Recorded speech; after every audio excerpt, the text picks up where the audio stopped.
أعوذ بالله من الشيطان الرجيم আমি অভিশপ্ত শয়তান থেকে আল্লাহর নিকট আশ্রয় চাই। এটি কোরআন তেলাওয়াত শুরুর আগে কিংবা যে কোনো মন্দ চিন্তা, ভয়, দুশ্চিন্তা দূর করতে বলা হয়।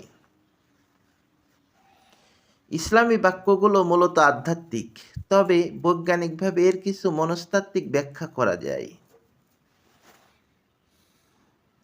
যে কোনো দোয়া বা মন্ত্রের মতো এই বাক্যটি বললে মস্তিষ্কের অ্যামিগডালা শান্ত হয়, যা ভয় ও দুশ্চিন্তার কেন্দ্র। ফলে শান্তি আসে, চিন্তা পরিষ্কার হয়।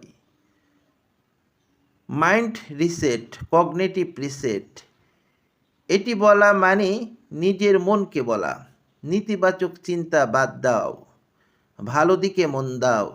এতে চিন্তা পদ্ধতি, থ্রট প্রসেস ইতিবাচক হয়, যাকে বলা হয় কগনিটিভ রিফ্রেমিং।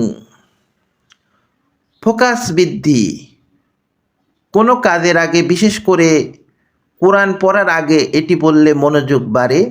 মনকে কেন্দ্রীভূত করার মানসিক ট্রিগার হিসেবে কাজ করে।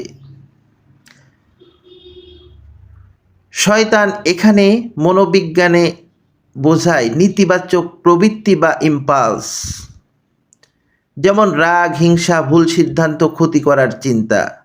বাক্যটি বলা মানে নিজের ইম্পালস নিয়ন্ত্রণ করা।